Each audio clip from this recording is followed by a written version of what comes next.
Boa noite a todos e vamos agora iniciar mais uma aula. E hoje vamos falar, principalmente sobre o ciclo menstrual e a nutrição, mas focando nos processos fisiológicos, histológicos e bioquímicos. Só que teve um detalhe, né? Eu avancei um pouco mais do que no ciclo menstrual. Além disso, para entender o ciclo menstrual, a gente vai entender o processo de fecundação e a primeira semana de gestação, porque a primeira semana de gestação também pode aí o ciclo menstrual. Para quem está aí, alguém sabe definir ou alguém sabe o que é o ciclo menstrual?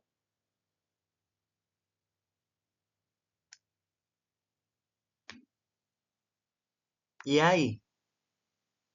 Acho que todo mundo aqui que está aqui na aula é mulher, então sabe o que é menstruação. Mas e ciclo menstrual?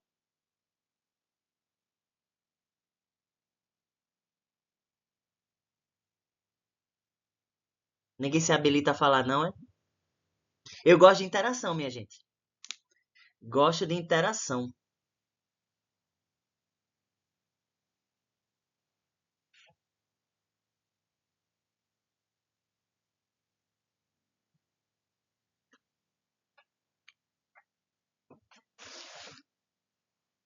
Eu tô esperando, viu? Eu só vou continuar a aula quando alguém responder. Eu Ai, sou. Jesus, eu sei que tem a fase, acho que é Lúcia que fala. Sim, que é uma das Tem fases. fase. Ai, tem mais uma outra fase lá. Mas Ui, ui, ui, ui. eu não quero. É assim, né? O espaço maior. O sentido do nome ciclo menstrual. O que seria esse ciclo? O nome ciclo menstrual. É um período que a mulher passa todo mês, esse ciclo se reinicia após que o período termine e começa tudo de novo. Tá, é um ciclo que a mulher tem todo mês, que reinicia. Tá, vamos lá. Então, o ciclo menstrual, a gente vai ver as fases do ciclo menstrual, mas como eu falei, né? A gente vai ver algo a mais. Tainara, teu microfone tá aberto, viu? A gente vai ver algo a mais, que já seria como a primeira semana de gestação influencia na menstruação da mulher. Aí a gente vai entender o porquê a mulher que tenha uma gestação normal, né? Por que a mulher não menstrua durante a gestação? E quais são os hormônios que atuam para que a mulher não menstrue? Porque caso a mulher menstrue durante o início da gestação, uma menstruação mesmo, pode acontecer aborto, né? Porque há descolamento do endométrio e o bebê vai embora com tudo.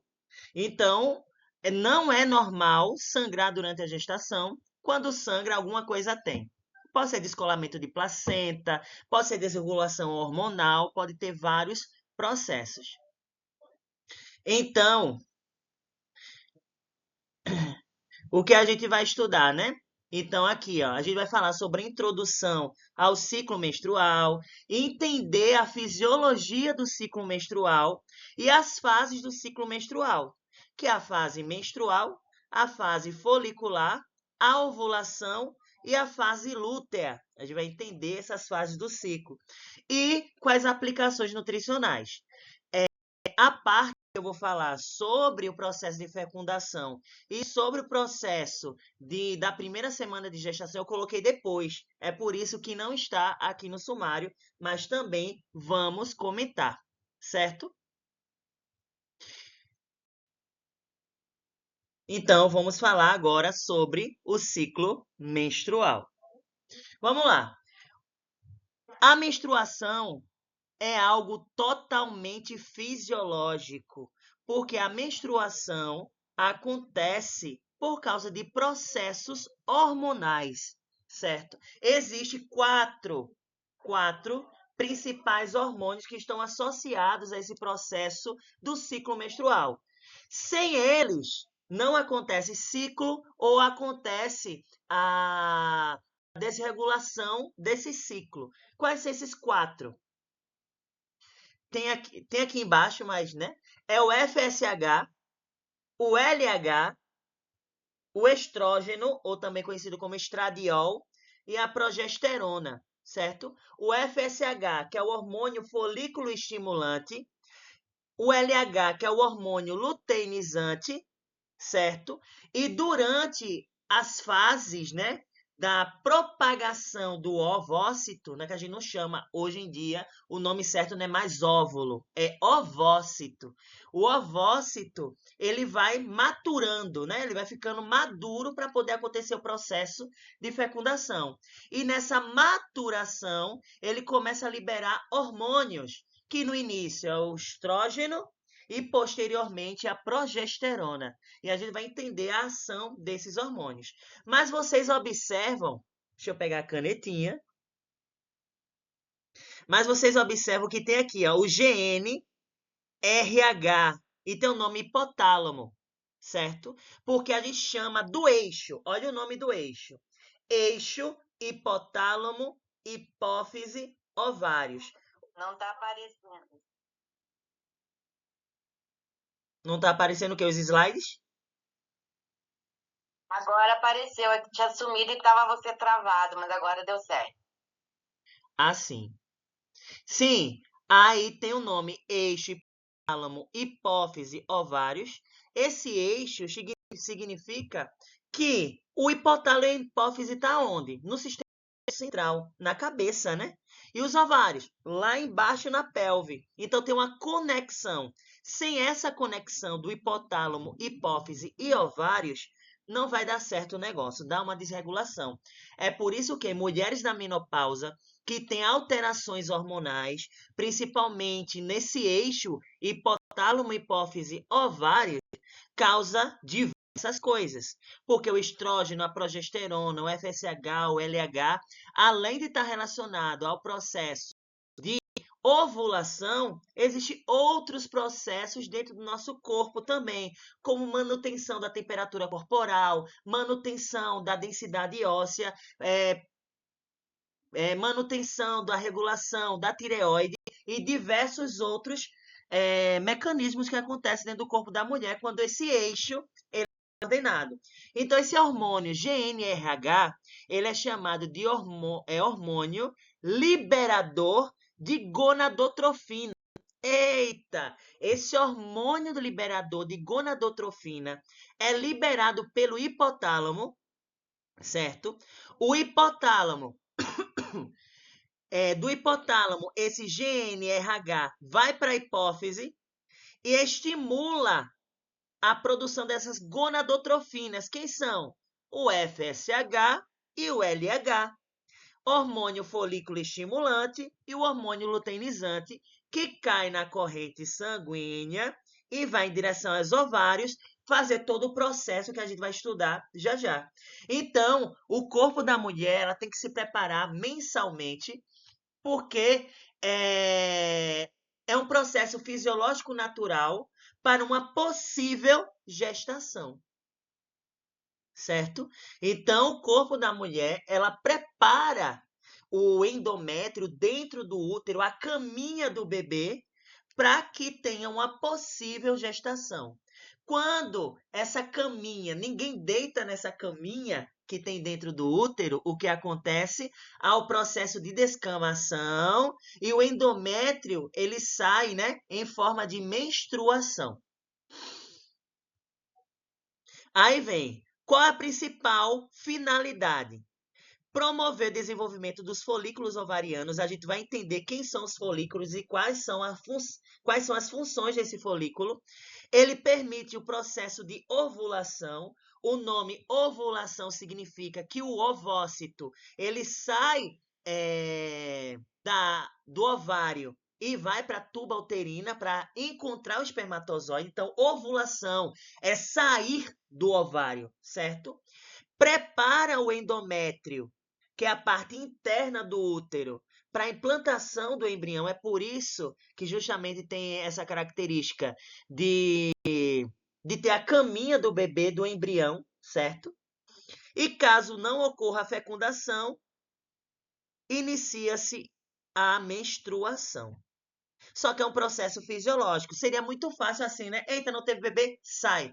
Mas se os hormônios não tiverem funcionando de forma satisfatória para o organismo, a menstruação ela pode causar dor de cabeça. Vamos lá. O ciclo médio de uma menstruação é 28 dias, mas não significa que toda mulher vai ser 28 dias. Pode ser um pouquinho a mais, um pouquinho a menos. É por isso que o período normal pode ser entre 21 dias e 35 dias, certo? Nem mais do que isso, nem menos do que isso. Porque se acontecer para mais ou para menos, a mulher tem algum problema hormonal acontecendo nela, certo? Quando passa de 35 dias, são principalmente no estado normal, são mulheres que estão se aproximando da menopausa, que os ciclos eles vão ficando mais tardios até não vir mais o ciclo. E também não é normal que o ciclo ele se reinicie após até, se não me engano, é 2 ou é 3 anos após a última menstruação. Certo? Por exemplo, a mulher entrou na menopausa, parou de menstruar. Aí passa 2 anos e meio, ela tem uma nova menstruação. Isso não é normal, certo? Aí tem que averiguar isso, se a menstruação começar a vir de novo. As fases do ciclo, como a gente já viu, né? Que tem a fase menstrual. Quando a mulher menstrua, o organismo começa um novo processo para a mulher tentar engravidar, né? Então, a gente tem a fase folicular, tem o processo de ovulação e tem a fase lútea. A gente vai entender essas fases todinha, certo? Importância clínica. Entender todas as fases, entender os hormônios, a gente entende a saúde hormonal e reprodutiva da mulher.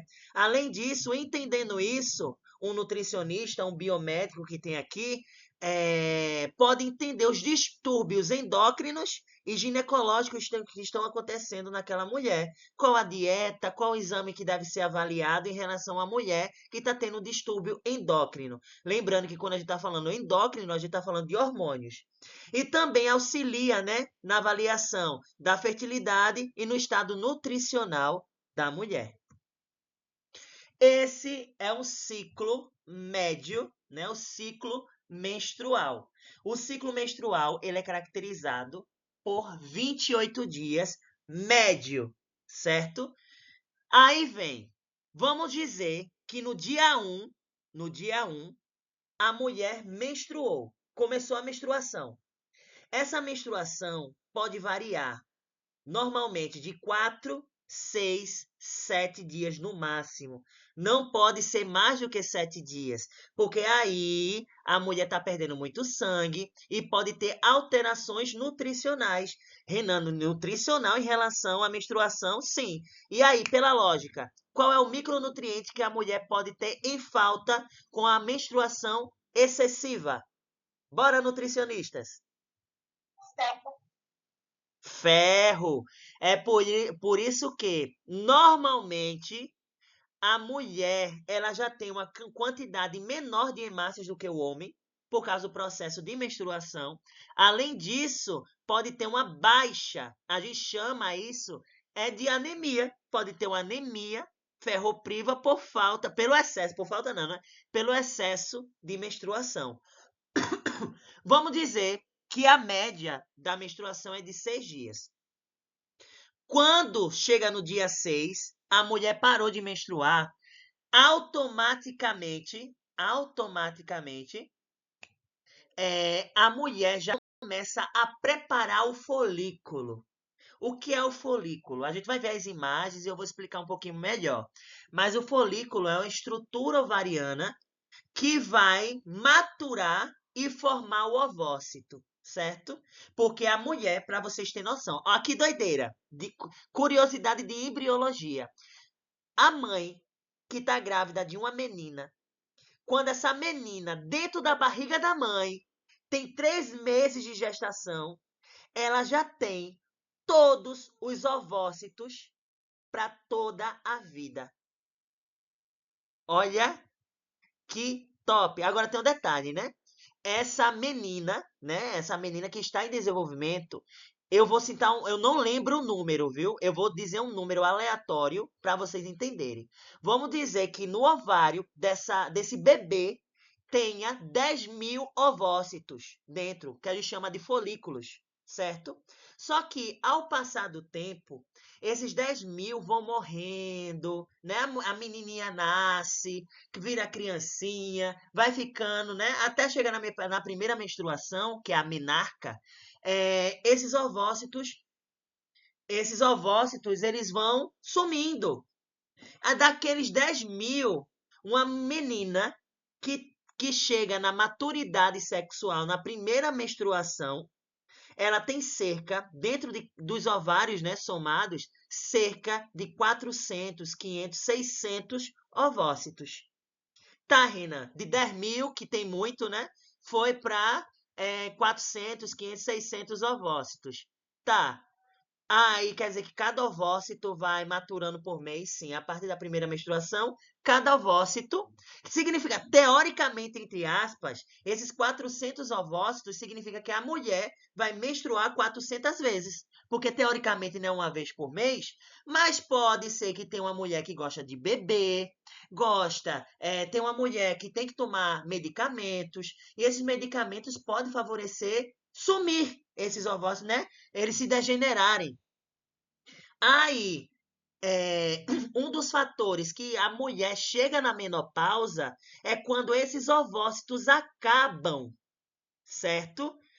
Se não tem mais ovócito, o ciclo menstrual ele cessa. Então, começa aí a parte de menopausa, que é mais ou menos com 40, 45 anos. Oi, pode falar.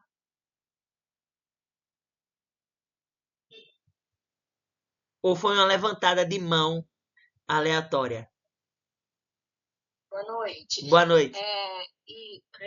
Renan, Oi. no meu caso, eu fui fazer um exame de ultrassom intravaginal. Sim. E eu tinha ainda esses ovócitos, né? Bastante, mas já não menstruava mais.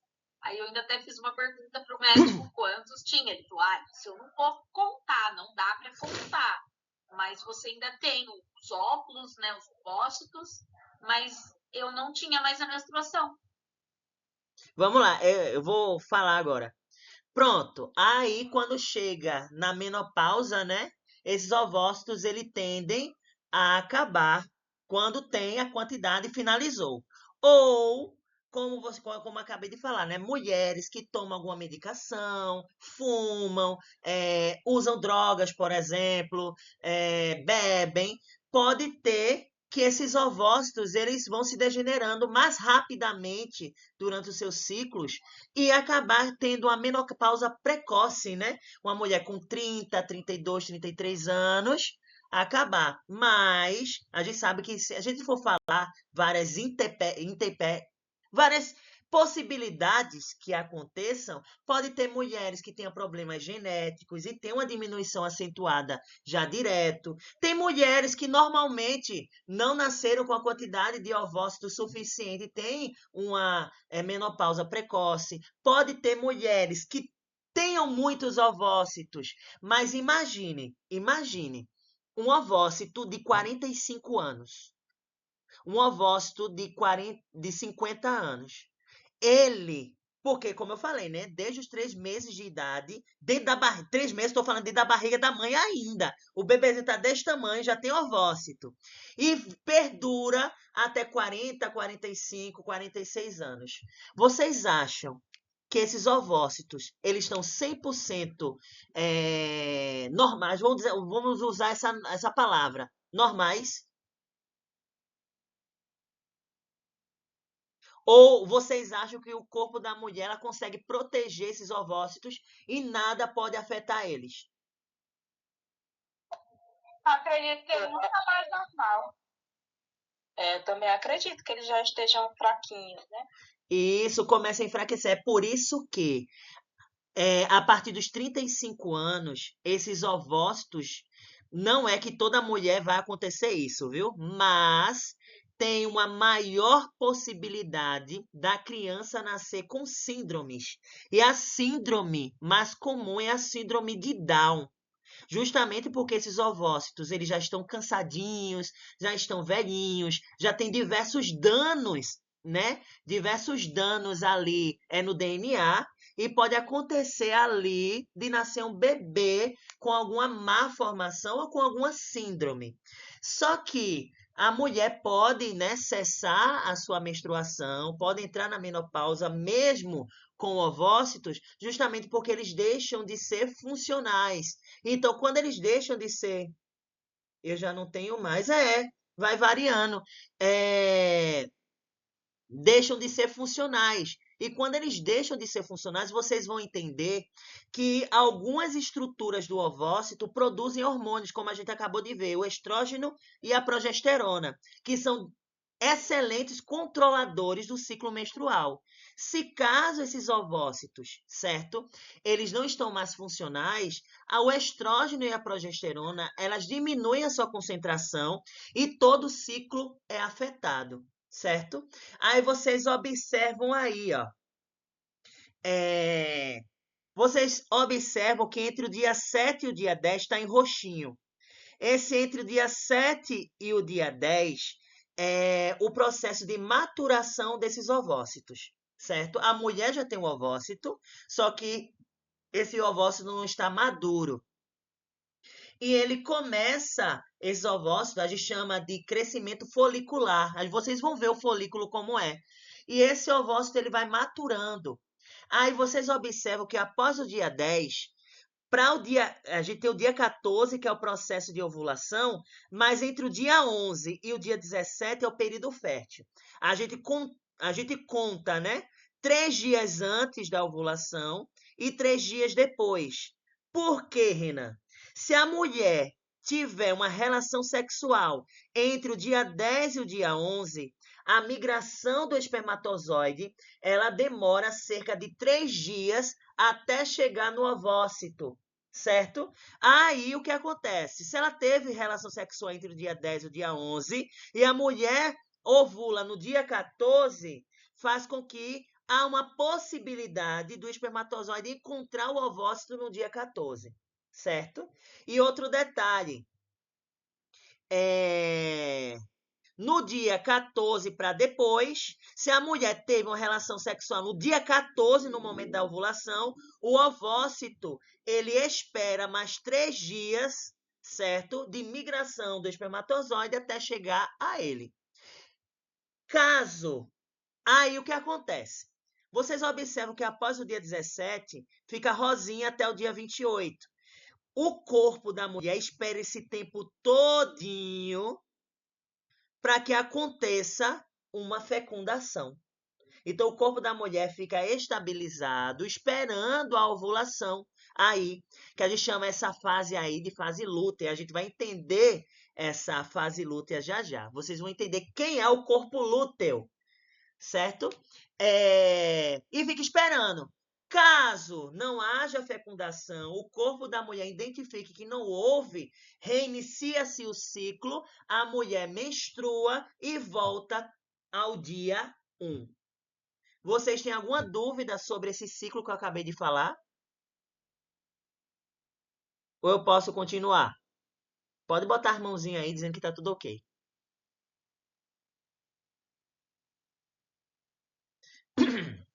Fases del ciclo menstrual. Tá espanhol. Olha, vocês podem observar aí, ó. Vocês estão observando que aqui em cima, eu vou passar a linha, né? Onde eu tô botando a seta, tem umas coisinhas, tem uns desenhinhos, tá vendo? Eu vou passar a linha embaixo. Tem essa linhazinha, essa aqui e vai indo. Vai indo pra cá.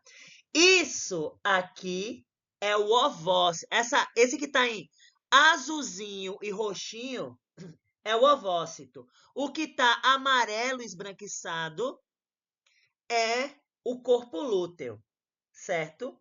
Observe. Essa primeira imagem, eu vou mostrar um corte histológico real para vocês entenderem melhor. Onde eu botei o número 1, a gente chama de folículo primário, certo? Não sei se dá para observar aí, mas vocês observam algumas camadas ao redor do folículo, certo? Que a gente chama de células foliculares, e no meio está meio amarelinho. Aquilo no meio é o ovócito. A gente chama de ovócito primário. Olha onde eu vou botar o segundo. O 2. Vocês observam que nesse folículo começa a surgir um espaçozinho aqui, ó.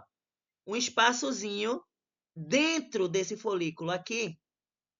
Tá vendo? A gente diz que quando está iniciando o surgimento desse espaçozinho, a gente chama de folículo secundário.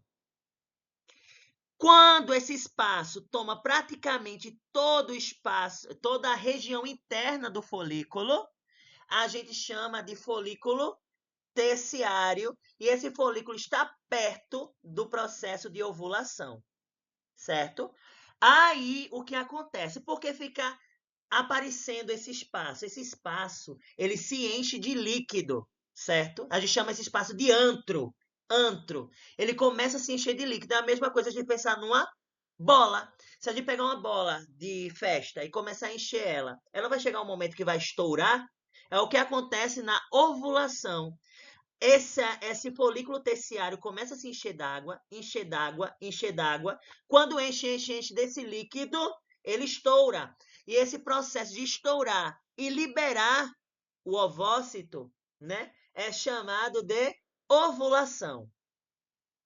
Quando essa ovulação acontece, essa estrutura aqui de baixo, que pertencia ao folículo terciário, ela começa a atrofiar e formar uma estrutura que a gente chama de corpo lúteo e adquire uma coloração amarelada.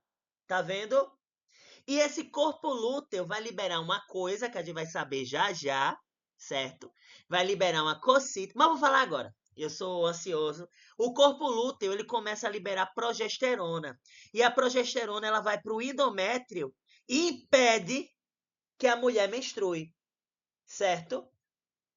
É por isso que tem aí, ó, a fase lútea é mais ou menos do dia 15 para o dia 28, porque esse corpo lúteo, ele começa a liberar progesterona, certo?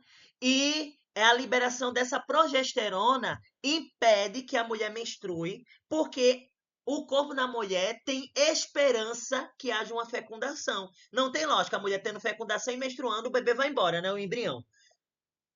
Caso não haja fecundação, esse corpo lúteo começa a se degenerar e forma essa estrutura mais esbranquiçada, acinzentada, chamada de corpo albicans. E quando ele começa a se degenerar, as concentrações de progesterona começam a diminuir e a mulher começa o descolamento do endométrio. E quando cessa, né, a produção de progesterona, a mulher tem o processo menstrual. Vocês acharam... Eu acho fantástico isso. Caiu na minha prova do mestrado, para explicar todo esse ciclo. Vocês entenderam isso aqui? Eu vou me aprofundar mais, viu? Tá começando agora o negócio. Mas, de maneira geral, deu para entender, né? Pronto. Então, vocês observaram que a progesterona no útero, certo? Vocês sabem que a progesterona dá características femininas e etc. Vocês sabem disso. Porém, no útero, a progesterona ela é liberada pelo corpo lúteo, certo? E esse corpo lúteo, ele produz para que a mulher não menstrue.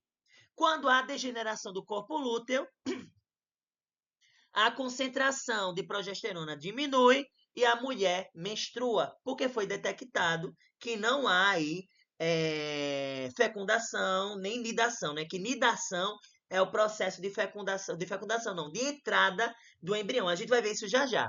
E vocês observam que na fase menstrual, a mulher menstrua, né, Quedinho? Aqui tem dizendo que varia de autor para autor. É por isso que eu botei entre 4 e 7 dias, porque o autor varia, né? Então, a fase menstrual, a mulher menstruou.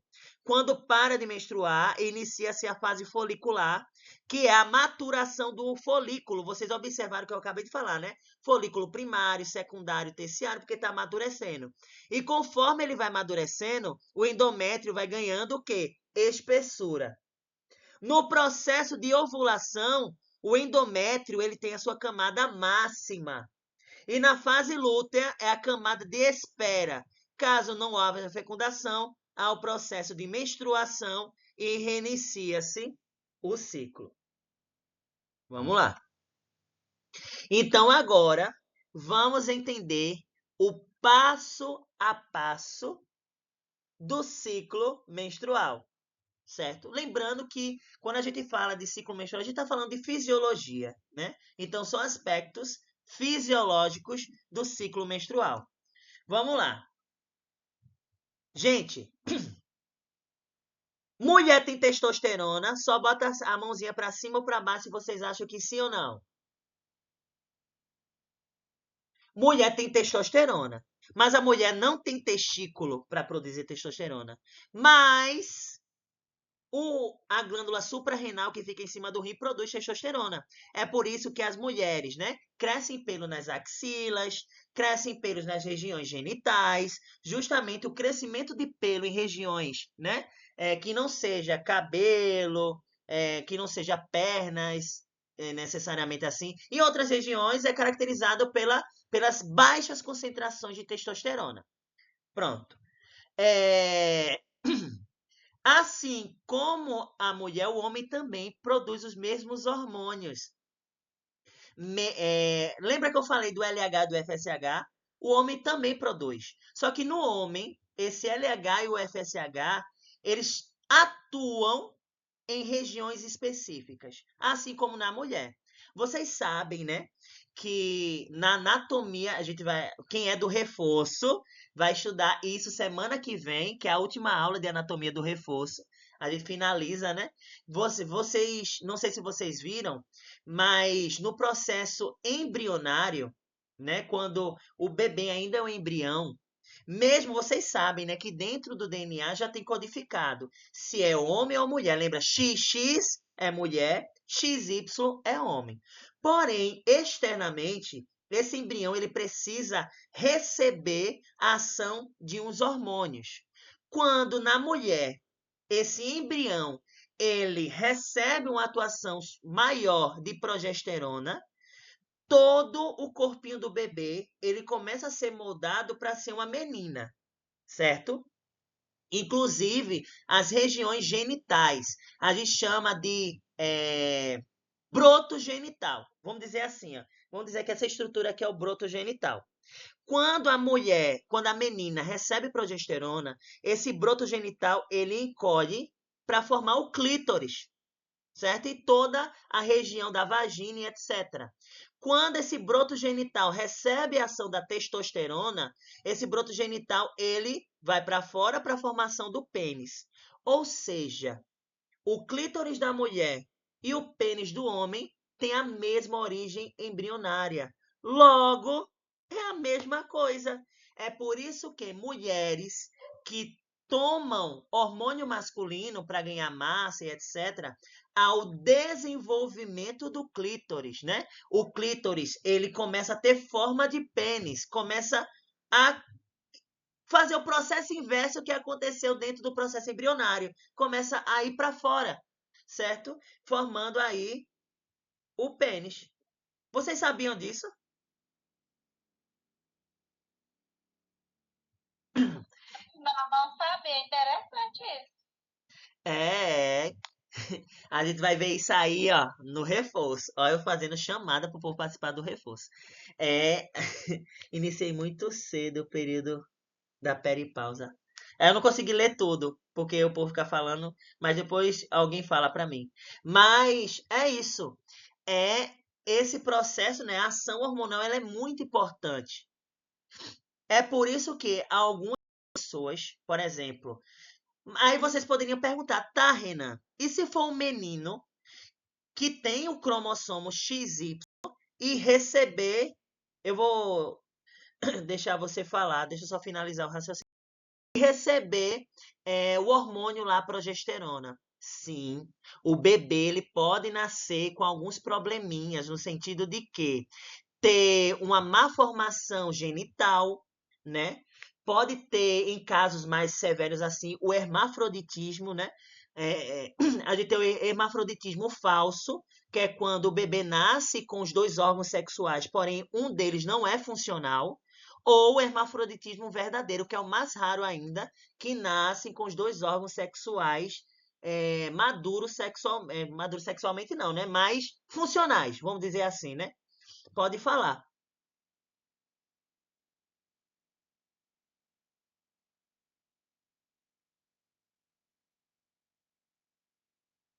Alguém levantou a mão. Eu acho que não foi, não. Acho que só foi um aviso aqui. Vamos continuar. Então, no homem, olha aqui, ó. O hipotálamo. Vou fazer assim, ó. Se vocês colocarem seu dedo bem entre os olhos, na região do meio da cabeça, fica a região onde tem o hipotálamo e a hipófise, certo? O hipotálamo, ele vai produzir o hormônio estimulador de gonadotrofina ou liberador de gonadotrofina. Esse GNRH vai para a hipófise anterior, porque a hipófise tem dois lobos, hipófise posterior e anterior. E o LH e o FSH é produzido na hipófise anterior, tanto para homem quanto para mulher, viu? O LH, que é o hormônio luteinizante, e o FSH, que é o hormônio folículo estimulante, eles estimulam regiões específicas no homem. E não é mais necessariamente aonde? No testículo, que é onde é produzido os espermatozoides e a liberação de testosterona no homem. Aí vamos lá. O LH, que é o hormônio luteinizante, no testículo, vai ativar células chamadas de células de Leydig. Essas células de Leydig, que são células específicas nos testículos, vão liberar testosterona, que é ele que dá características masculinas primárias e secundárias. Já no próprio testículo, o hormônio folículo estimulante, que é o FSH, vai estimular as células de Sertoli para estimular a espermatogênese, que é a produção de espermatozoide, certo? Porém, a gente chama, não sei se vocês já ouviram falar em feedback negativo e feedback positivo. Nesse caso, a testosterona, que é liberada pelas células de Leydig, quando estão em excesso, ela faz feedback negativo na hipófise ou também no hipotálamo, para inibir a produção de LH e FSH, para diminuir a espermatogênese e a produção de testosterona quando isso está elevado. Então, feedback negativo para o processo de produção, né? Alguma substância inibe a produção, que nesse caso aí é a testosterona. Já o feedback positivo, ele estimula a produção de algo, que nesse caso aí não tem. Só tem feedback negativo, né? Assim. Se a gente for considerar as setinhas verdes, a gente considera ela como feedback positivo, porque cada um vai estimulando aí a produção de alguma coisa, né? Aí vamos lá. Na mulher, acontece a mesma coisa no início, né? Porém, o ovário e o testículo, eles são aí. Se a gente for relacionar, o ovário e o testículo também têm a mesma origem embrionária. Inclusive, o testículo do homem é produzido no abdômen e durante a gestação o testículo ele vai descendo para o saco escrotal. É porque toda a região genital, ela deriva de um sistema único. E depois que ele vai derivando em homem e mulher. Vamos lá, continuar. Senão eu vou entrando em outros assuntos. Aqui, ó, na mulher, a mesma coisa. Ó, no hipotálamo, libera o GNRH, que é o hormônio estimulador de gonadotrofinas, que vai lá liberar o FSH e o LH, né? Agora tem um detalhe. O FSH é o hormônio, aqui eu vou até marcar ele de vermelho, aqui, ó. Depois eu vou pegar outra cozinha para marcar o outro de verde. Não, é. E o LH eu vou marcar de verde. Olha, o FSH, ele estimula a maturação do ovócito.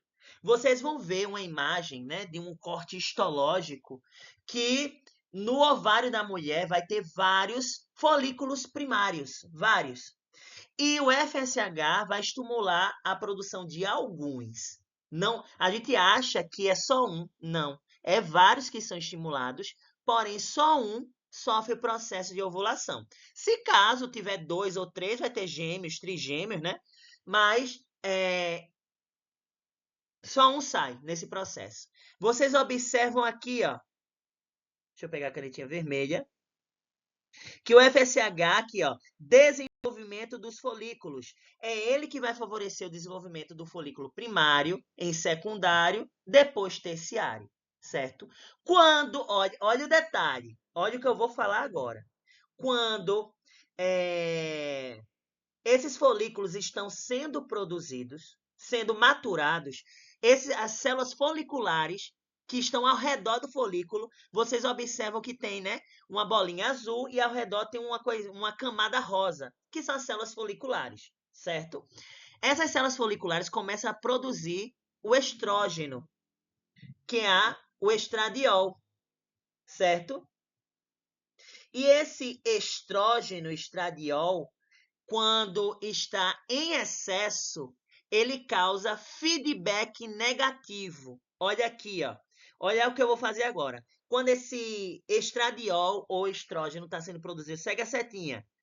Ele vai causar feedback negativo, tanto na hipófise quanto no hipotálamo. Mas, Renan, por que feedback negativo? Para inibir a produção de FSH. É vantajoso para a mulher estimular 20 folículos. Imagine a mulher ovulando 20 vezes. Imagine 20 bebês dentro da barriga dela. Não tem lógica. Então, quando há estimulação de pouquíssimos folículos, o estradiol ele já é produzido e causa feedback negativo no hipotálamo ou na hipófise para diminuir a produção de FSH, para não estimular mais a produção de LH. Não, de FSH, porque senão vai estimulando, tá? Aí o que acontece? Depois do FSH, ele começa a diminuir as suas concentrações, começa a aumentar as concentrações de LH. Por quê? O LH, ele favorece o processo de ovulação. É ele que vai favorecer que esse folículo se encha de líquido, estoure e libere o ovócito para fora do ovário. E esse processo é de ovulação, certo? Porém, quando acontece o processo de ovulação, lembra que eu falei que o corpo lúteo começa a produzir progesterona? A progesterona, ela vai até o hipotálamo e inibe também o GNRH, diminuindo as concentrações de LH, para não acontecer outra ovulação. Porque também não tem lógica a mulher ficar ovulando. Não é um gato nem um cachorro que ovula todo dia. É por isso que o gato, né, tem filho se cruzar todo dia, vai ter um filho de um gato diferente. Nasce um preto, um amarelo, um cinza. A mulher não acontece assim. Fisiologicamente, lembrando, né, que nós somos animais, certo? Só que o ciclo biológico da mulher não comporta muitos bebês, como um cachorro, um gato, um rato, que tem ali um útero subdividido em várias câmaras para poder suportar diversas gestações ao mesmo tempo. A mulher só tem um útero, apesar que tem mulheres que têm duas, né? Que a gente chama de útero bidelfo, uma coisinha assim, bifurcado, que é quando a mulher tem 2 úteros e pode ter gêmeos de pais diferentes, de cada uma de gestações separadas ao mesmo tempo. Eita! Pode mulheres ovular em dias diferentes? Pode sim, pode. Já acontece, é raríssimo, muito raro, porém já aconteceu uma mulher que tinha um amante, certo? E na primeira ela teve gêmeos, só que os gêmeos, cada um era de um pai diferente. Porque ela ovulou num dia, teve relação com o marido, no outro dia teve relação com.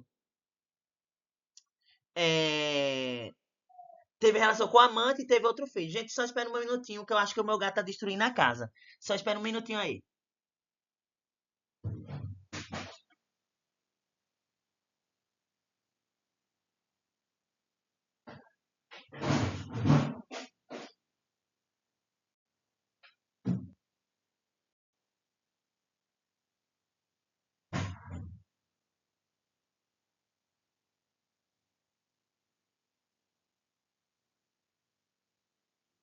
Foi, ele estava destruindo a casa e ainda caiu e machucou a cabeça. Depois eu vejo direitinho. Sei não, viu? Eu já vi, Reda, um caso assim, há muito tempo atrás, eu vi no jornal. A mulher estava cobrando a pensão, né, Sim.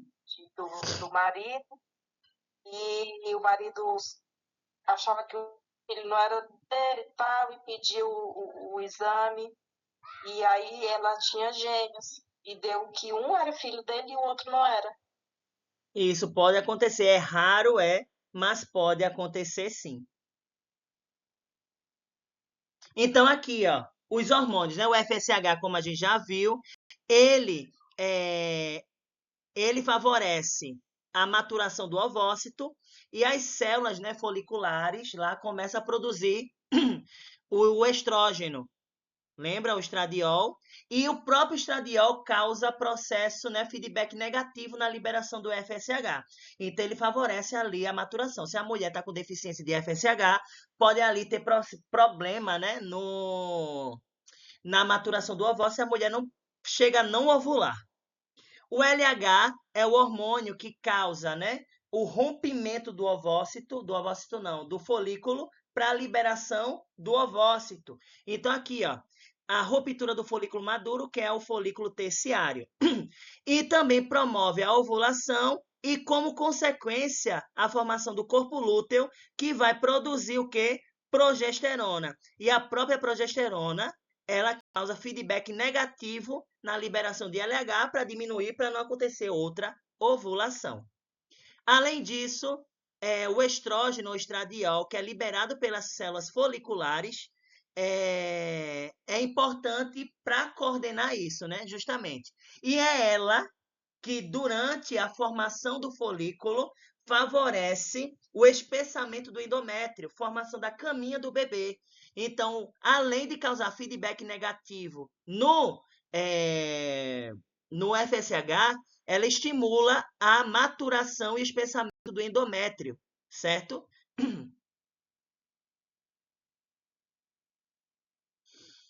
E aqui ela tem falando, né, que em altas concentrações favorece um feedback negativo ao LH. Isso é lógico, porque se o estradiol está inibindo o FSH, o LH começa a ser liberado, ou seja, feedback negativo no LH para acontecer o processo de ovulação. A progesterona, certo? Ela estimula a não descamação de endométrio, ela favorece a não menstruação para que haja implantação do embrião. E causa feedback negativo tanto no FSH quanto no LH e impede a menstruação, certo? Caso não haja fecundação, os níveis de progesterona diminuem e a mulher menstrua. Olha aí o processo bem bonitinho. Então, a gente tem o ovócito primário, que não tem. Voltou, que tinha caído aqui. Que eu fico olhando pelo tablet. Aqui o ovócito primário que eu acabei de marcar. Esse ovócito primário, ele não tem a formação do antro, né? Que é a região interna. O folículo secundário começa a desenvolver a formação desse espaço interno. Quando o folículo terciário, ele favorece, lembrando, né, que a formação do folículo é liberação de estrógeno. Quando esse folículo está maduro, o LH vem, estoura esse folículo e a liberação do ovócito. Esse folículo rompido se transforma, certo, no corpo lúteo, que produz a progesterona e impede a menstruação. Caso não haja menstruação, esse corpo lúteo se degenera e vira aqui o corpo albicans, que é essa estruturinha aí que eu acabei de marcar, e ele vai se degenerando. Quando ele se degenera, reinicia-se o ciclo.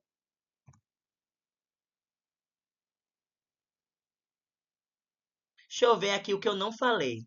Olha aqui como eu já falei, né? O folículo primário não possui o antro, que é a cavidade interna, e estimula e depende do FSH, porque é ele que vai maturar esse folículo primário para acontecer o folículo secundário. O folículo secundário é a continuação da maturação do folículo primário e aumenta, né, as camadas. Deixa eu ver se o gato se machucou. Tô olhando para ele aqui porque ele deu um pulo da minha mão dando a cabeça, acho que não. Dando a cabeça na parede. Aí vem, essas células foliculares que estão ao redor do folículo começam a se desenvolver e começam a surgir camadas e camadas. Aí tem o nome, né? Teca interna, teca externa e também a produção acentuada de estrógeno, certo? E já o terciário é aquele que vai possuir várias estruturas que a gente vai ver. Aí vocês estão vendo, né? Tem o antro folicular, o cúmulo oóforo, coroa radiata. Se eu falar esses nomes, vocês não vão entender direito, porque tem que entender a estrutura. E eu vou mostrar essa estrutura possivelmente não, já já. E outro detalhe é esse folículo terciário que vai sofrer o processo de ovulação. Olha aí, minha gente, essas estruturinhas que a gente tem aí. A gente tem, ó, vocês estão vendo, isso aqui é um corte histológico real, corado, e vocês observam que, deixa eu pegar outra cor, né? Vermelho com esse rosa escuro. Vocês observam que, olha aqui, ó, onde está o número 1 é o folículo primário. Vocês observam que ele é uma estrutura bem simples, bem fininha, pequenininha. Tá vendo? Já o folículo secundário, as células ao redor começam a se espessar. Tá vendo? Começa a se espessar. Isso aqui está chegando ao folículo terciário. Não é o folículo terciário, mas é chegando no folículo terciário, essa região daqui. Olha aqui, ó. Tá vendo? Isso aqui é um folículo secundário. Como eu sei que é um folículo secundário? Tá vendo onde tá essas estrelinhas? Tá começando a formação daquela cavidade interna, que é o antro. Tá vendo? Tá começando. Então, esse é o folículo. O folículo secundário. Outro detalhe. Aqui no meio tem o ovócito. Tá vendo? Aí no meio. E vocês observam que ao redor tem algumas camadas de células. Tem essa camada aqui, que eu marquei agora. Vou dar um tempinho. E vou marcar outra, essa camada aqui, ó.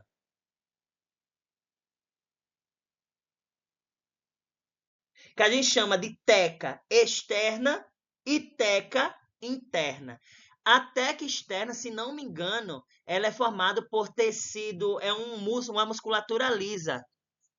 Uma musculatura lisa, que vai ajudar na contração do ovócito para poder estourar esse ovócito para liberação do mesmo, né? Vai apertar ele, o folículo não é ovócito não. Aperta o folículo e o ovócito sai para fora, né? Sai para fora, bem pleonasmo. E vocês observam o detalhe. Tá vendo esse folículo secundário, certo?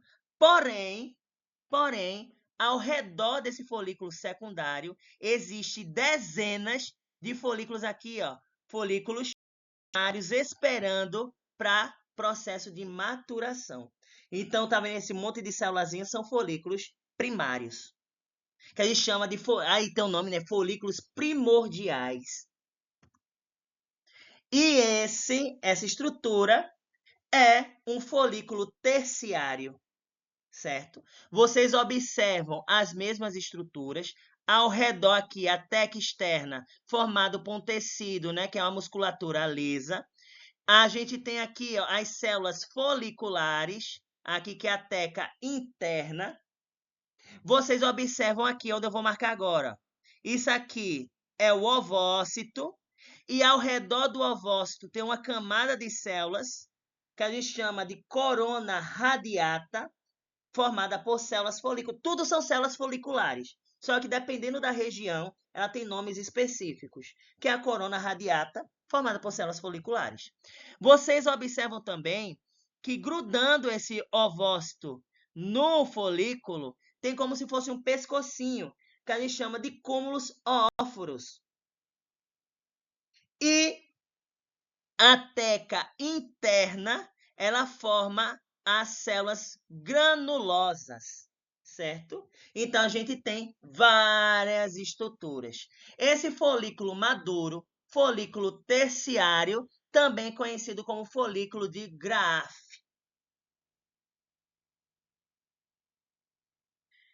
E, sabendo disso, é porque eu pulei essa imagem, mas eu vou falar, tá? Fiquei preocupado contigo, viu? Tu dando uma cabeça na parede. Ele tá aqui, atrás do negócio. Aí, vamos aqui, ó. Vocês estão vendo que aí vocês têm diversas linhas, né? Tem uma linha azul, tem a linha verde, uma linha preta e uma linha vermelha. A linha azul é o estradiol. A linha verde é o hormônio luteinizante, certo? A linha preta é a progesterona e a linha vermelha é o FSH, que é o hormônio folículo estimulante. Olha o que acontece. Eu não acabei de falar que o FSH ele estimula, né, a ovulação. Vocês observam que nessa linha vermelha, o pico dele não é tão grande. Vocês observam que as concentrações de FSH não é tão grande, mas ele é constante no início, tem um pico e depois diminui um pouquinho. Por quê? Ele tem que, nessa fase folicular, ele tem que ser constante porque está favorecendo a maturação do ovócito. Só que tem um detalhe. Vocês observam que na fase folicular, cada vez que vai passando o tempo, há uma maior produção de estradiol, porque cada vez que esse folículo vai ficando maduro, a partir do folículo secundário, folículo terciário, há uma maior produção de estradiol. Quando acontece a ovulação, eles começam a diminuir, certo? Vocês observam também que essa linha preta, ela tem um pico na onde? Na fase lútea. Tá vendo? Por quê? É o corpo lúteo que produz a progesterona. E vocês observam que na ovulação, a gente tem um pico bem grande, maior do que todos, de hormônio luteinizante, que é o hormônio em verde. Justamente que o quê? O hormônio luteinizante é o hormônio responsável pela ovulação. É por isso que ele tem um pico bem no momento da ovulação, certo? Então, a gente viu aí o que a gente quer ver de cada hormônio, né? Aí o que acontece? Vamos imaginar que essa mulher, ela ovulou. Olha aqui o nome. Deixa eu pegar a canetinha vermelha que fica melhor para mostrar. Olha aqui o nome ovulação. A mulher ovulou e esse ovócito foi para a tuba uterina. Certo? A fecundação, ela acontece numa região específica da tuba uterina, que a gente chama de ampola. Ampola da tuba uterina, que é onde esse ovócito vai encontrar o espermatozoide. Só que logo que esse ovócito ele sai, ele ainda vai ter algumas células foliculares. Vocês observam aqui, ó. Ele sai, o ovócito, na sua estrutura chamada secundário, certo? Porque ele inicia-se a meiose 2. Aí o que acontece? Essas células foliculares ainda têm resquício, né, lá do folículo. é chamado de corona radiata, e ele ainda sai com uma película interna chamada de zona pelúcida, ou seja, o ovócito ele sai do ovário com 2 camadas. E ele perde pouco tempo depois essas células foliculares, só ficando com a zona pelúcida, que é essa região em azulzinho. É nessa região que o espermatozoide vai adentrar o ovócito e fazer o processo de fecundação, certo? E estudos recentes mostram que o ovócito é quem escolhe o espermatozoide. Até então, achava-se que o espermatozoide entrava aquele que chegava primeiro. Só que foi visto que não é assim. O ovócito, ele escolhe o espermatozoide que vai o fecundar. Tem uma imagem perfeita do ovócito abrindo a região, né, específica de um determinado espermatozoide, mesmo milhares tentando adentrar a ele. Mas isso é para outra aula, né? Aí acontece o processo de fecundação. Quando acontece o processo de fecundação, a zona pelúcida, que é essa camada externa ao ovócito, não acontece mais, não sai por enquanto. E essa zona pelúcida protege essas células que estão em divisão. Porque quando a célula fecunda, né, o espermatozoide encontra o óvulo, que é chamada de fecundação, forma uma célula que a gente chama de zigoto ou célula-ovo, certo? Quando essa célula-ovo começa a se dividir, essas células têm um nome específico, que é chamado de blastômero. Esses blastômeros começam a se dividir sem aumentar de volume, tá vendo? Formando uma estrutura chamada de mórula, que a mórula é uma estrutura de 16 a 32 células. Porém, quando essa mórula ela vai chegando próximo ao útero, essa mórula ela começa a abrir uma estrutura interna, começa a formar uma cavidade interna. Por quê? Essas células começam a se reorganizar. Vocês sabem, né? Que ao chegar o momento tem que formar os órgãos desse bebê. Então, essas células começam a se diferenciar. Até o estado de mórula, as células não têm função. A gente chama de célula-tronco. A célula-tronco, no estado de mórula, são células que não têm função específica. Porém, quando essas células começam a se organizar, ela forma uma estrutura com a cavidade interna, que é essa aqui que eu vou botar o nome, chamada de blastocisto. Certo? Esse blastocisto já não possui mais células-tronco, porque essas células começaram a se organizar, formando uma estrutura chamada de embrioblasto no polo embrionário.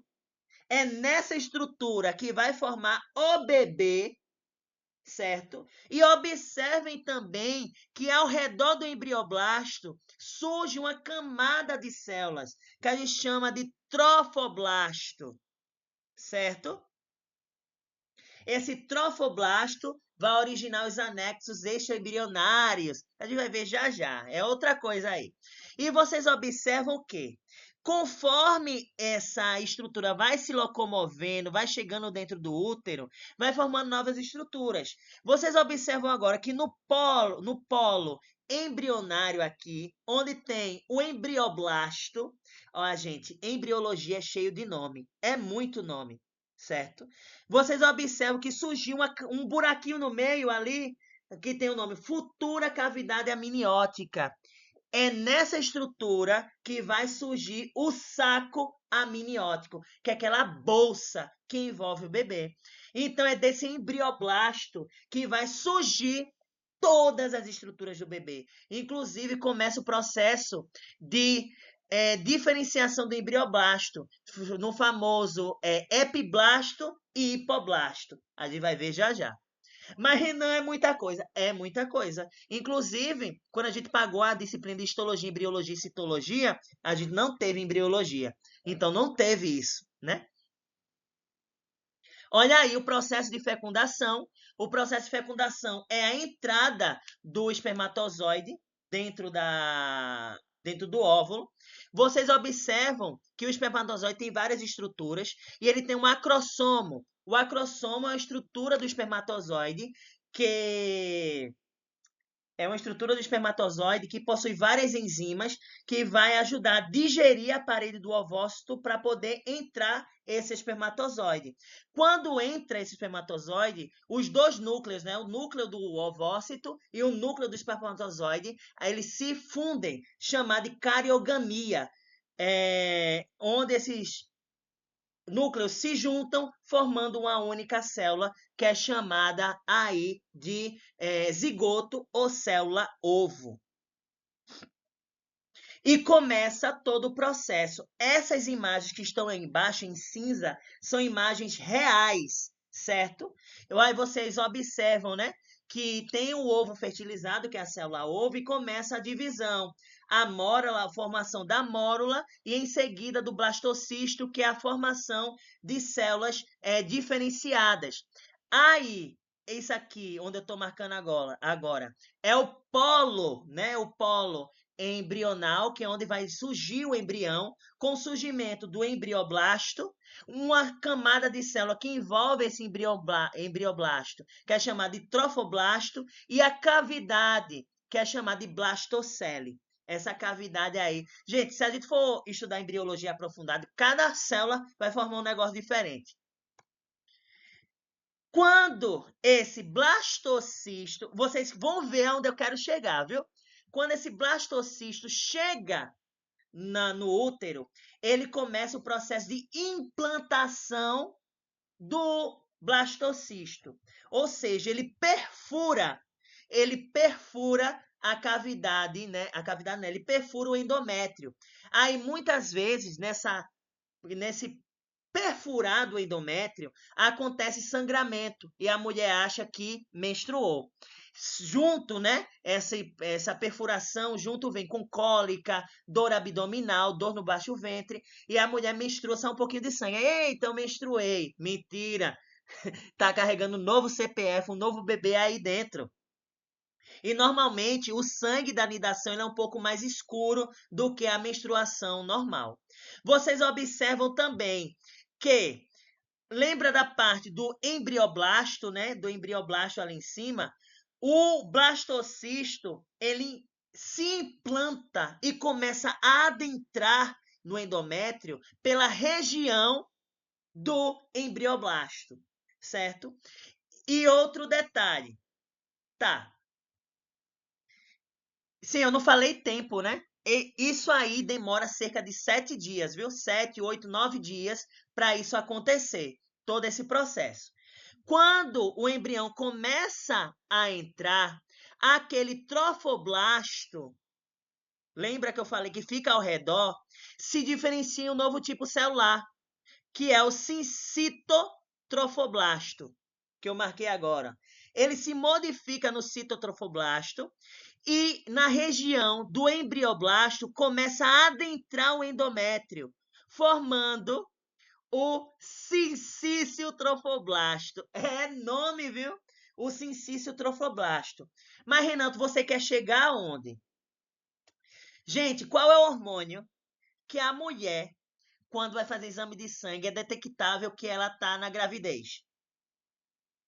Qual é o nome do hormônio? O beta-HCG. O beta-HCG. É nesse ponto que eu quero chegar. Sabe por quê? Oi? Não foi nada, não. Sabe por quê? Quando o sincício trofoblasto ele começa a ser produzido, junto a ele começa a liberar um hormônio na corrente sanguínea da mulher, que é o beta-HCG. Aí o que acontece? A mulher, após o coito, tem que fazer um exame de sangue depois dos 10 dias de gestação. Tem vezes que as mulheres esperam, né, 15 dias de gestação. Por quê? Só vai ser detectável que a mulher está grávida quando esse blastocisto nidar, que a gente chama de nidação, né, a entrada do blastocisto dentro do endométrio, certo?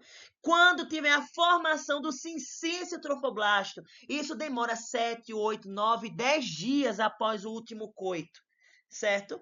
Aí vai começar a ser liberado o beta-HCG. Aí, quando a mulher faz o exame de sangue, aí vai detectar o beta-HCG positivo, mesmo em pequeniníssimas concentrações, e a mulher tá grávida. Aí vocês podem perguntar, tá, Renan, e por que o beta-HCG? Vamos lá. Qual foi o hormônio que eu falei agora diversas vezes que impede a menstruação?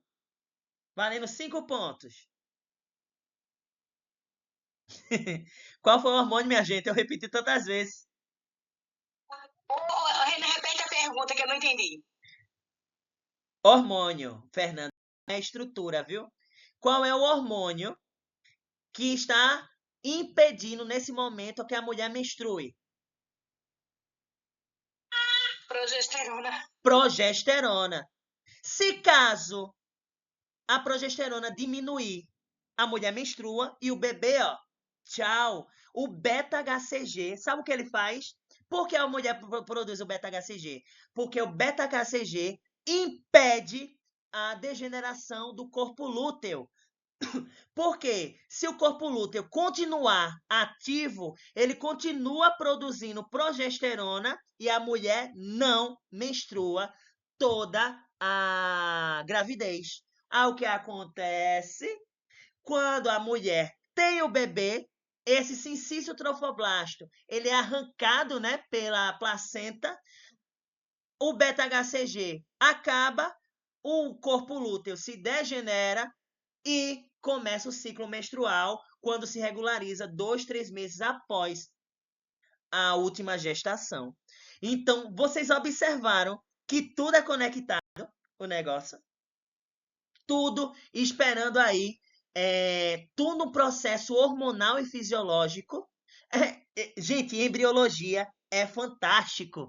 Eu amo. Apesar que todo curso que eu falo, que eu dou aula, eu digo que eu amo tudo, né? Porque estudar é fantástico.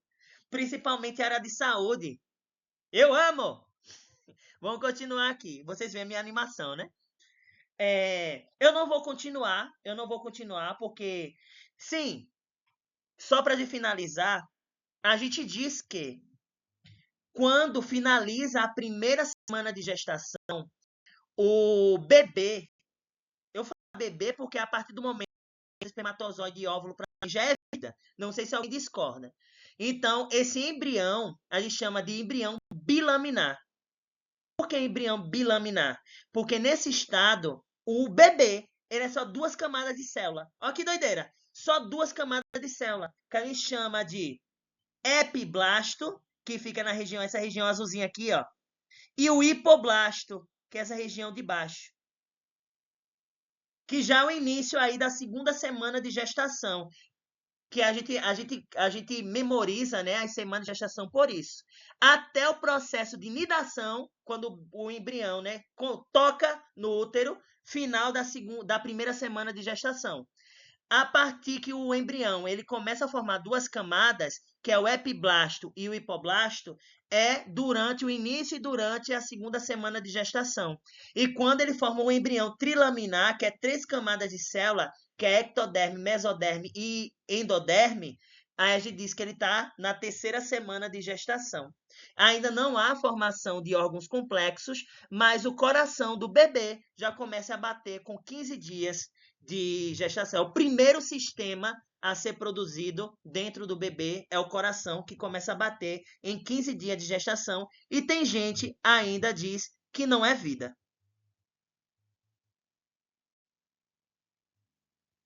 Patologias relacionadas aí ao ciclo menstrual. Então, a gente tem a menorreia. A menorreia é quando a mulher não menstrua. Alguma coisa aconteceu. E normalmente, ou é por alterações anatômicas, né, no sistema reprodutor da mulher, ou uma quebra, um desequilíbrio do hipotálamo, hipófise, ovário. Lembra do eixo hipotálamo, hipófise, ovário, o FSH, o LH, o estrógeno, a progesterona? Ela tem algum defeito. E como a gente analisa isso? Através de exames bioquímicos, uma diminuição do GNRH, uma diminuição de FSH e LH, uma diminuição de estrógeno, pode indicar, né, aí também o porquê dessa amenorreia, junto ou pode acontecer um aumento das concentrações de prolactina e alterações dos hormônios tireoidianos também. Quando a gente pega um exame laboratorial e vê, né, a mulher não está menstruando, o médico passa diversos exames hormonais e identifica diminuição de GNRH, FSH, LH e estrógeno, aumento da prolactina junto com alterações dos hormônios tireoidianos, a gente tem aí uma amenorreia, certo? Que é a ausência da menstruação. O tratamento eu não vou falar, porque eu não tenho propriedade para falar, mesmo se tivesse. Eu sei medicamentos, mas eu não vou falar sobre tratamento. Mas vocês estão vendo aí que pode ter uma terapia, um controle hormonal, isso é tudo relacionado ao médico, né? Tem a dismenorreia. O que é a dismenorreia? A dismenorreia é quando o útero ele começa a contrair diversas vezes. Que vocês sabem, né? Que a... Qual é o nome da dor que a mulher sente? Me ajudem aí. Cólica menstrual. Isso. TPM, né? A cólica menstrual. A cólica ela é causada pela contração do útero. Porque o útero ele se contrai para eliminar o sanguinho, né, não? Só que nesse caso há uma contração excessiva e um excesso aí de dor, né? Justamente por causa disso. Porque esse excesso de contração elimina as substâncias relacionadas à dor, como as prostaglandinas, e pode estimular aí dor muito intensa. Nesse caso, não há alterações em relação aos hormônios comuns, como a gente sabe, FSH, LH, mas há alterações nas prostaglandinas, como eu acabei de falar, né? Esses hormônios, essas substâncias pró-inflamatórias dentro do útero que causam essas contrações constantes. A menorreia ou também chamada de hipermenorreia, que é quando a mulher tem um sangramento muito acentuado em relação à menstruação. A mulher sangra demais, muito sangramento. Isso pode ser ocorrido pelo excesso de estrógeno, certo? Isso é o aumento nas concentrações de estrógeno e uma diminuição nas concentrações de progesterona, alteram todo o ciclo, né? Por quê? A progesterona impede a menstruação. Se eu não tenho progesterona, a mulher vai menstruar constantemente, né não? Porque não tem progesterona. E lembra que o estrógeno, ele favorece o espessamento do endométrio. Então, muito estrógeno sempre vai ter endométrio ali para se escamar. E pouca progesterona, ela não consegue prender esse endométrio dentro do útero. Então, vários descamamentos aí. Essa parte da aula não existiria, viu? Eu que quis colocar para vocês aí ter mais conhecimento em relação às patologias relacionadas ao ciclo menstrual. Vocês observam que no sumário não tinha isso. Oligomenorreia. A oligomenorreia é quando a mulher lembra que o ciclo menstrual normal é entre 21 dias e 35 dias. Nesse caso, a mulher ela tem uma diminuição nos ciclos menstruais e um intervalo maior do que o normal, maior do que 35 dias, certo? Aí, isso pode gerar, né, ausência de menstruação e também atraso no processo de ovulação. Isso pode ocorrer pela disfunção do FSH e do LH. Dessa forma, como a mulher não está tendo seu ciclo normal, tem uma ovulação irregular e pode estar associado ao SOP, né? Que é o excesso de hormônios no ciclo menstrual, por exemplo, progesterona e estrógeno. Polimenorreia. A polimenorreia que é quando a mulher tem um ciclo bem menor do que 21 dias de ciclo menstrual. Então, ela tem uma redução da fase folicular e uma diminuição desses ciclos. Pode ser de 15, tem vezes que a mulher menstrua, passa 2, 3 dias, já menstrua de novo, aí passa 5, 6 dias, menstrua de novo. Isso aí pode ser também alterações no FSH e no LH e também produção insuficiente de progesterona, visto que a progesterona segura aí a menstruação. Outra coisa é a metrorrágia. A metrorrágia é o sangramento do uterino fora do ciclo menstrual. Aí, nesse caso, quando a mulher não está no ciclo menstrual, está na fase de parada, mas mesmo assim está tendo sangramento, pode ser o quê? Alterações no espessamento do endométrio, pode ser pólipos uterinos, mioma, infecções ou doenças malignas como câncer, certo?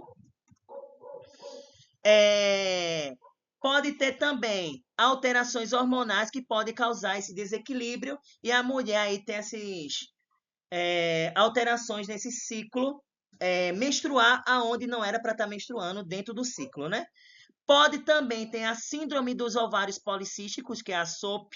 Isso pode alterar a falha na maturação folicular, certo? Porque, nesse caso, a mulher há um estímulo na produção exacerbada de folículos, certo? Como tem a liberação muito de folículos, os folículos começam a se acumular dentro do ovário, querendo iniciar um processo de maturação. E isso acontece porque a relação de LH e FSH está muito aumentada, né? São hormônios que estimulam a maturação do ovócito e também o processo de ovulação, e também aumento dos hormônios andrógenos, como a progesterona. Junto a isso, pode causar resistência à insulina, ovulação reduzida ou ausente, porque como tem alterações no FSH e LH, não vai ter uma ovulação satisfatória, não vai ter, porque tem muito óvulo ali sendo estimulado, e a progesterona, ela é diminuída.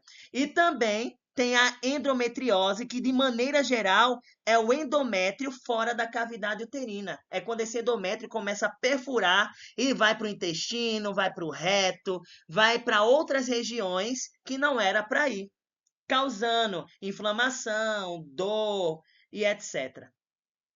Isso pode acontecer dependente de estrógeno, resistência à progesterona, porque a progesterona ali está sendo resistente, então o estrógeno está sendo atuante, então vai ter uma grande produção de endométrio. Esse endométrio começa a se proliferar por dentro das cavidades e tendo processo inflamatório crônico, mas é uma doença tratável. E adenomiose, que é quando o endométrio invade a camada muscular do útero, que é o miométrio. Porque o útero tem várias camadas, e uma delas é a camada muscular. Então, quando perfura a camada muscular do útero, a gente chama de adenomiose. Deixa eu ver se tem mais alguma coisa aqui. Aí, claro, se está perfurando, pode causar inflamação, espessamento do útero, né? Porque ele tenta compensar essa perfuração, espessando o útero, e pode ter aumento nas contrações durante a menstruação, intensificando a dor. E tem a insuficiência ovariana prematura, que é quando os ovários eles deixam de funcionar antes dos 40 anos. Isso causada pela redução da produção hormonal. Como, por exemplo, quando tem os ovários insuficientes, o que vai acontecer? O cérebro ele vai tentar compensar isso de alguma forma. E como ele compensa? Aumentando a produção de FSH, certo? Aumentando o LH para tentar estimular o ovário, só que o ovário parou, então aumenta as suas concentrações, e uma diminuição do estrógeno justamente porque os ovários estão parando ali, não tem células foliculares para a produção de estrógeno.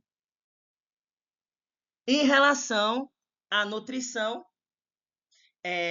para a gente finalizar a aula, a mulher, durante a menopausa, durante o ciclo menstrual, tem uma variação hormonal, E essa variação hormonal é causada justamente por essas alterações desses hormônios, como a gente viu, sobe LH, diminui FSH e tem pico de progesterona e produz estrógeno. Isso acaba modificando toda a estrutura, sinapse, sistema nervoso central, causando a tensão pré-menstrual, que é a TPM. Mulheres que têm determinados, por causa do sangramento, tem que ter a reposição de ferro junto à vitamina C, visto que a vitamina C ajuda na absorção de ferro. Além do mais, por causa das contrações uterinas e a tensão muscular naquela região, é ótimo suplementação relacionado a ferro, e tem os alimentos aí como castanhas, sementes, aveia, cacau. Como a alteração de humor, é bom comer alimentos ricos em vitamina B6, que ele controla a regulação de humor, com banana, frango, peixe, batata. Como vocês viram, que pode ter processos pró-inflamatórios dentro do útero. Então, a ingestão de ômega 3, que a gente encontra em animais, em peixes ou em vegetais, em chia e linhaça, e justamente por causa desse desequilíbrio hormonal, pode ocasionar aí modificações nas concentrações de cálcio e a desmineralização óssea, né? Perda de massa óssea. Então, reposição de cálcio e vitamina D. Hidratação, comer muita fibra, que causa equilíbrio intestinal, justamente porque ele vai ajudar na absorção de nutrientes, né? E reter aqueles que não prestam. Moderação no consumo de açúcar e ultraprocessados, como vocês sabem, no curso de infarto, a gente viu que o açúcar ativa processos inflamatórios, reduzir quantidade de cafeína e álcool em mulheres sensíveis, porque pode intensificar a ansiedade. Cada uma tem seu ciclo diferente, e então procurar um profissional, um nutricionista, um médico específico para ser o melhor desempenho e ter uma saúde equilibrada, ter hábitos saudáveis, né? E obrigado pela aula. Finalizamos a aula. Questionamento, pergunta.